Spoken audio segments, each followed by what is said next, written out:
Yeah. Must heard the weather. Some of us play through the whistle. See, that's what I'm talking about. Defensive guy there. Well done. Antonio, we saw that you guys released Jakob Johnson. I guess what was the thought process behind that? Anything you can say about that? Yeah, obviously, Yak is very important to our team with the energy and the tempo and everything he's done. You know the way the league works. It's day in, day out. You know, things change, things come up. You got to make decisions. It's tough roster decisions, but we'll be fine there. And then hopefully something works out in the near future to get him back.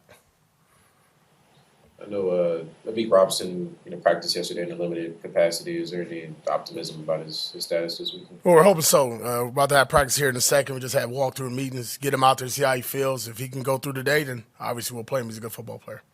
Is that the same for Colton Miller as well? Yep, he'll do the same thing. Colton went out there and, did pretty good. And we'll see if we have another good day. And if we get back-to-backs, then, we got our guy back.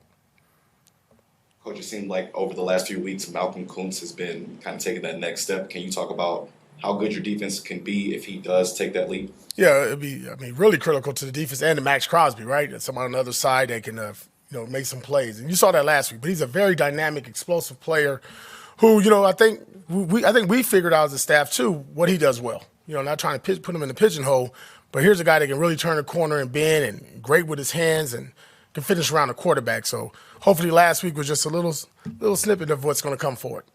Antonio, you've been here, for a couple of years now. Guys like Nate Hobbs, Trayvon Merrick, and Divine Diablo, who made their transition to the new defense last year, and maybe it didn't go well all the time.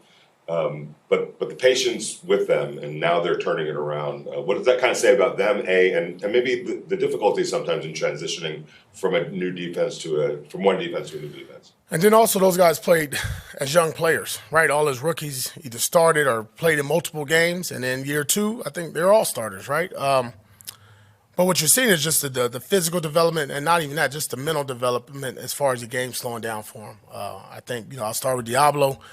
Transition from safety to linebacker. Now he looks like a linebacker. He plays like a linebacker. He moves like a linebacker. He talks like a linebacker. I think with Trayvon, the ball hawking skills that we saw in college and everybody in the country saw, now it's come to fruition for us as well. He's comfortable, tough guy playing through injuries as well. And then Nate Hobbs, he's different. He's different. You can put him in the slot. You can put him outside. You can do a lot of things with Nate. He's a great blitzer, great tackler, very physical football player. That's a good nucleus to have there. You keep adding guys like, Max and Robert Spillane with a mixture of some vets. It gives us a good opportunity to be a good defense going forward. Speaking of Nate, we were in the locker room yesterday, and I was asking him about the challenge of taking on Miami with their speed. And, we talked about them having track speed, and he said they're a football team. They're just other players, right? Is that the mindset and the approach that you want those players to have, that it's just another team, they dress the same way we do? Yeah, different jersey colors, different location, different scenery, but they do put their pants one leg at a time, just like us. They strap their helmets up just like us. And when we get there on Sunday, they got to play football just like us, and we'll be fine, just like us. Going back to Meek, something he's talked about is kind of his career journey. He was a very confident player in high school and college, and then got to the NFL and realized it was sort of a different, level of talent that he was going up against. But he's sort of worked his way back up, and now he's coming into, I think, playing the best ball of his career. What have you seen from him just in your 2 years being around him in terms of his growth as a player? First of all, extremely talented when the ball's in the air. I think we've seen now 2 plays this season where he just goes up and he's floating in the air, high pointing the ball. Probably one of the more physical DBs as well. You always see him punching the ball, coming up there making tackles. I don't want to call it the little man complex, but, he walks around like he's 6'2", 220 sometimes, and he's very fearless. He's a smart football player. He's confident, and I'm glad he's finally having success on the field, because that's what we see in practice. And then that's how you keep building on it. And obviously, he had a little, got nicked up last week. We saw what happened, but to his credit, what is he doing? He's fighting to get back out there, and that's what kind of person he is. How much does Colton Miller make that offensive line better, and how important will it be if you can't get him back for that game against the Dolphins, against the front seven they have and the secondary they have? Right. Obviously, since I've been here and even watching Colton when he was in college, he's a guy that doesn't miss practice, doesn't miss plays, doesn't miss games. So it's very critical. He's a nucleus. He's a captain. He's a leader. He's one of the best left tackles in football, in my opinion. Obviously, if we have him, we're a better team. If we don't, next man up mentality. But you can just see the way he's working this week, that he wants to be out there, that that first game against the Giants, the way he played was like, wow. We get that every week from him, and then that carries over to the rest of the offensive linemen. We're a good group up front.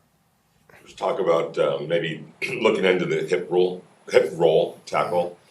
As a former linebacker and somebody that's transitioned from a lot of different roles and a lot of different ways that you have to the technique tackling. Any thoughts on that? Yeah, I think it's tough. It's no different when I played. The Roy Williams had the horse collar tackle, and that got banned. And this is the same thing. You saw the injury last night. This happened to us as well. It ain't old school or new school. It's right school. I'm always about facing the guy up. Get yourself in the best position to face a football player up. When you jump on the side of them, we really don't teach that. We try to teach, get our head behind, shoulder, same foot, same shoulder. And that's what we work on every day. I think those are one of the situations that's tough because defenders, most time you're chasing, you're coming from awkward positions. And I think that is something, the league, the owners, everybody's going to have to talk about this all season because, when you see good football players like that go down, that's not what we want. When you were playing, did you want some kind of speech before the game to get you to come out with your hair on fire? And is that a kind of approach that you take with your team as well?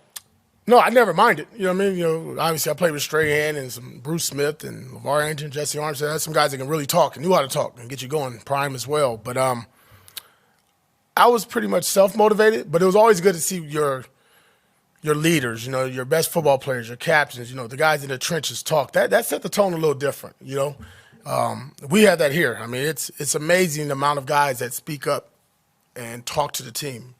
And the things that they say, AP says it my way. Tate says it his way. Josh Jacobs says it his way, Spill and Max. So for us to have that chemistry and also that ability to speak to one another and to speak freely and to demand out of each other and demand from yourself and showcase that's huge. That's accountability. Cool. All right, fellas. See you.